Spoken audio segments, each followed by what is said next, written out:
سلام به هنرمندای عزیز. بریم با هم دیگه این پرنده خوشگل رو با تکنیک سیاه قلم نقاشی کنیم. برای شروع با مداد کنته میام از چشمش شروع به نقاشی میکنم.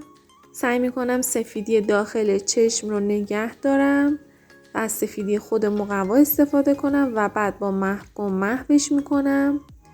این قسمت سوراخ بینیش رو با مداد کنته تیرگی میاریم. قسمت نوک رو هم همینطور. خطوط تیره و شدیدی که میبینیم رو با مداد کنته باید اجراش کنیم. حالا با یه قلموی زبر سایه روی نوک رو میزنم. حالا میرم سراغ قسمت پرها. به صورت خطی قلموی زبرمو که پارس آرت سری 11 هست حرکت میدم. جایی که تیره تره بیشتر سایه میزنیم و جاهایی که روشن تره سایه کم رنگ تر. اطراف چشم مقدار پرهای خطی وجود داره. پرهای خیلی ریز و مشخصی هست که با محوگم تیرگی هاش رو اجرا میکنیم.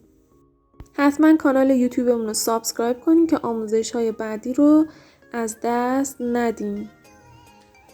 خب حالا میام قسمت پایین تر رو یه سایه کم رنگ میزنم و خیلی محو این کارو میکنم.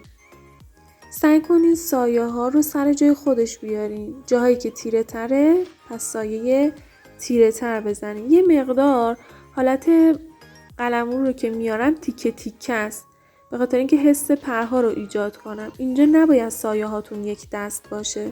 قسمت تیرگی های روی بالش رو هم میاریم. بعد از اینکه با توجه به مدل سایه ها رو آوردیم شروع میکنیم نورها رو اجرا کردن. چون نورای روی نوکش خیلی کم رنگه و شدید نیست از پاکن فرچه‌ای استفاده میکنم. برای نورهایی که روی پر قرار داره میایم از پاکن اتودی استفاده میکنیم که حتما با کاتر باید سرش تیز باشه. این قسمت های تاج سر رو هم با استفاده از پاکن اتودی نور میندازم. مرسی که با لایک ها بهمون انرژی میدین. باعث میشه که کسانی که نیاز دارن به این آموزش ها براشون نمایش داده بشه. حالا با پاکن فرچه‌ای باز قسمت پایین پرها رو یکم نور میندازم و اینجا رو نمیذاریم سفید باقی بمونه. یکم با محوگم سایه میزنم به صورت کاملا خطی. اجراش خیلی ساده است. فقط باید نکاتی که گفتم رو رعایت کنید. برای قسمت روی بال هم یک دست نباید باشه. تیکه تیکه میام روشنایی بهش میدم. مدل های آموزشی توی کانال تلگرام و پیج دوممون قرار داده میشه. برای قسمت های پایینم 2 ردیف داره. یه ردیف روشن یه ردیف تیره که ردیف های تیره رو با کنته میارم و بعد با محوگم سایه میزنم.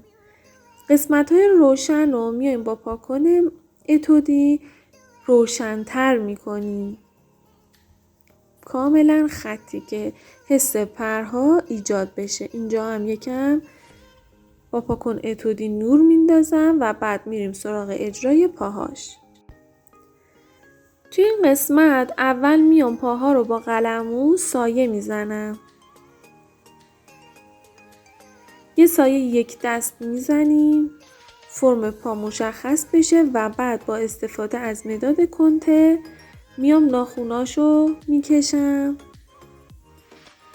و بعد از اون میام روی قسمت پاها تیرگی ها رو میذاریم. با محوگم تیرگی های بیشتر رو میذارم.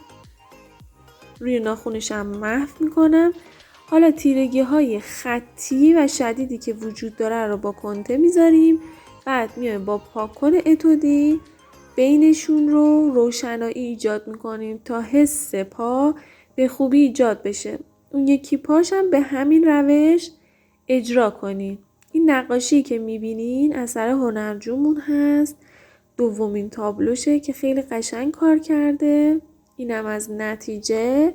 کانالمون رو حتما سابسکرایب کنین و به دوستانتون معرفی کنین تا از این آموزش ها استفاده کنن. موفق باشین.